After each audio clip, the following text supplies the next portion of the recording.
खरं तर लग्न ही एक अगदी वैयक्तिक बाब.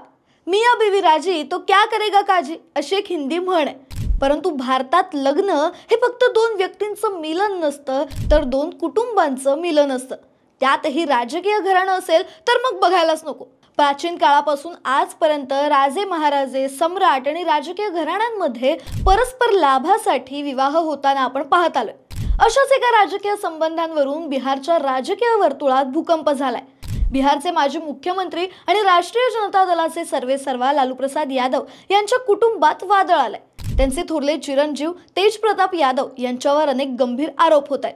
पण ते आरोप ऐकण्याआधी गाजावाजाला सबस्क्राईब करायला विसरू नका आणि नवनवीन अपडेट्ससाठी बेल आयकॉनला क्लिक करा.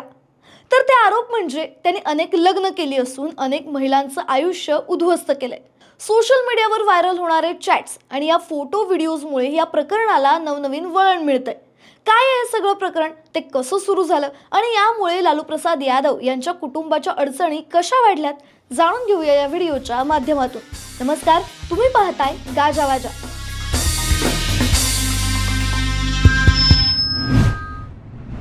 तर या प्रकरणाची सुरुवात झाली ते तेज प्रताप यादव यांच्या फेसबुक पोस्ट पासून. या पोस्टमध्ये त्यांनी अनुष्का यादव नावाच्या मुलीसोबत एक फोटो पोस्ट केला. एवढंच नाही तर गेल्या 12 वर्षांपासून आम्ही रिलेशनशिपमध्ये आहोत असं त्यांनी पोस्टद्वारे जाहीर केलं. या गौप्यस्फोटामुळे बिहारच्या राजकीय वर्तुळात एकच खळबळ उडाली. पण गंमत बघा, जेव्हा हा विषय तापायला लागला तेव्हा माझं अकाउंट हॅक करण्यात आलंय आणि AI च्या माध्यमातून हे चित्र तयार करण्यात आलंय असा दावा तेज प्रताप यादव यांनी केला. इथे एक लक्षात घेण्यासारखी गोष्ट म्हणजे तेज प्रताप यांचं लग्न 2018 मध्ये ऐश्वर्या राय नावाच्या मुलीशी झालंय. ऐश्वर्या ही बिहारचे माजी मुख्यमंत्री दरोगा प्रसाद राय यांची नात. पण हे लग्न फक्त 3 महिनेच टिकलं. 3 महिन्यांच्या आत ऐश्वर्या हिने घटस्फोटासाठी अर्ज केला. ऐश्वर्या सध्या तिच्या पतीपासून वेगळी राहते.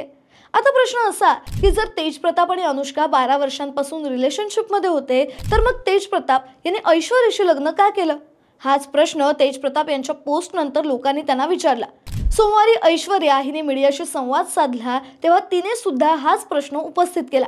माझं आयुष्य का उद्ध्वस्त केलं असा सवाल तिने केला. ऐश्वर्याने तेज प्रतापवर घरगुती हिंसाचार आणि विचित्र वर्तनाचे आरोप केले. सध्या हे प्रकरण कोर्टात सुरू आहे. पण गोष्ट इथेच थांबत नाही. यादव कुटुंब अजूनही एकत्रच आहे आणि फक्त विधानसभा निवडणुकांच्या दृष्टीने लालू प्रसाद हे नाटक करतात असा आरोप ऐश्वर्याने केला. तेज प्रताप यांच्या भानगडीची त्यांच्या कुटुंबातील सर्वांना माहिती होती, तरीही त्यांचं लग्न लावून देण्यात आलं असंही ती म्हणाली. दुसरीकडे तर तेज प्रताप यांनी स्वतः एका पॉडकास्टमध्ये मान्य केलं होतं की ऐश्वर्याशी त्यांचं लग्न राजकीय फायद्यासाठी झालं. 2 मोठ्या राजकीय कुटुंबांना जोडून 1 आणि 1 11 बनवण्याचा हा खेळ होता असं ते म्हणाले होते. एकीकडे हा प्रेमाचा ट्रायंगल गाजत असतानाच आणखी एका कॅरेक्टरची या प्रकरणात एंट्री झाली, ती म्हणजे निशू सिन्हा. सोशल मीडियावर अनुष्का यादव हिचे काही चॅट्स व्हायरल झाले, ज्यात अनुष्का म्हणतीये की तिला आता मीडिया समोर यावं लागेल. तसंच तेज प्रताप यादव 17 मे 2025 रोजी मालदीवला जाणार आहेत आणि 23 मे रोजी परतण्याची त्यांची योजना आहे. तेज प्रताप आणि निशू सिन्हा मालदीवला जात आहेत असा सुद्धा दावा या चॅटमध्ये करण्यात आला. याचा अर्थ निशू सिन्हा कोण आहे आणि तिचं तेज प्रतापशी काय नातं आहे हे अनुष्काला माहिती होतं. तेज प्रताप आणि निशू सिन्हा यांच्यात पती पत्नीसारखं नातं आहे असं अनुष्का यांच्या कथित चॅटमध्ये म्हटलं गेलंय. पण एवढंच नाही, या चॅट्सनुसार तेजस्वी यादव यांनीच तेज प्रताप आणि निशू सिन्हा यांना मालदीवला पाठवलं होतं. तेज प्रताप यांनी एकदा नाही तर 3दा लग्न केलंय. पहिली ऐश्वर्या राय, दुसरी अनुष्का यादव म्हणजेच ती स्वतः आणि तिसरी निशू सिन्हा असंही या चॅट्समध्ये दावा आहे. स्थानिक माध्यमातील बातम्यांनुसार निशू ही पाटण्यातील खगोल भागात राहते तर अनुष्का यादव लंगरटोली इथे राहते. या सगळ्या प्रकरणात आणखी एक कॅरेक्टर आहे, आकाश यादव. हा अनुष्काचा भाऊ आहे. या आकाश यादवला तेज प्रताप यांचा वरद हस्त आहे आणि त्यामुळेच त्याला पक्षात मोठी पदं मिळाली. याच आकाशच्या उदयामुळे तेज प्रताप पक्ष आणि कुटुंबात मागे पडले असं म्हटलं जातंय. आकाश याला 2021 मध्ये बिहार छात्र राजदचं अध्यक्षपद देण्यात आलं होतं. त्यावरून राजदचे प्रदेशाध्यक्ष जगदानंद सिंह आणि तेज प्रताप यांच्यातही संघर्ष निर्माण झाला. त्यावेळी तेज प्रताप यांनी बंडही केलं होतं. ऐश्वर्या यांच्या पत्रकार परिषदेच्या दुसऱ्या दिवशी मंगळवारी आकाश यादव पुढे आला. आमच्याकडे गमावण्यासारखं काही नाही, पण लालू आणि तेजस्वी यांच्याकडे गमावण्यासारखं आणि मिळवण्यासारखं खूप काही आहे असं एक सूचक वक्तव्य त्याने पत्रकारांसमोर केलं. याला काही जण इशारा मानतात तर काही जण धमकी. आता या सगळ्यामध्ये 3 मुलींशी लग्न करून त्यांचं आयुष्य उद्ध्वस्त करणाऱ्या तेज प्रताप यादव यांना दोषी ठरवावं की कुटुंब आणि पक्षात त्यांच्या विरुद्ध मोठ्या प्रमाणात कट रचल्याचा दावा खरा मानून त्यांना सहानुभूती दाखवावी असा प्रश्न निर्माण झालाय. इतकंच नाही तर त्यांची ही सगळी कुलंगडी माहीत असतानाही त्यांना पाठीशी घालणारं यादव कुटुंब आता नाटक करतंय का? फक्त लालू यादवच नाही तर संपूर्ण कुटुंब आणि समाजाला हे माहीत होतं अशी पुष्टी तेजप्रताप यांचे मामा म्हणजे राबडी देवी यांचे भाऊ सुभाष यादव यांनीही केलाय. आता हे काही असलं तरी या प्रकरणात लालू आणि त्यांचं संपूर्ण कुटुंब दोषी असल्याचं दिसून येतं. त्यांना सर्व काही माहीत होतं, मात्र जेव्हा गोष्टी चव्हाट्यावर आल्या तेव्हा नैतिकतेचा बहाणा करून हकालपट्टीचं नाटक रंगवण्यात आलं असं म्हटलं जातंय. यामध्ये लक्षात घेण्यासारखी गोष्ट म्हणजे जातीचा मुद्दा. ऐश्वर्या आणि अनुष्का या यादव समाजातून आहेत तर निशू सिन्हा ही कायस्थ.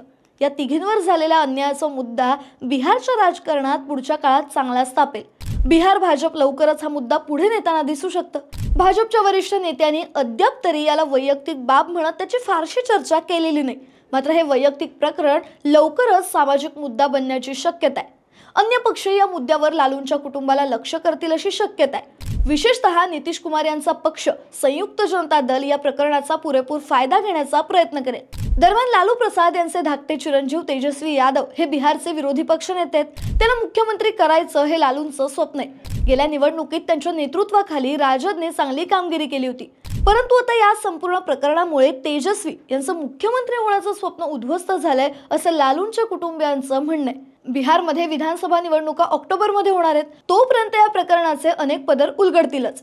पण त्या दरम्यान तेजप्रतापच्या भानगडींमुळे लालू कुटुंब आणि राजदचं नक्की काय होणार, हा खेळ कसा पुढे जाणार हे पाहणं इंटरेस्टिंग ठरणार आहे.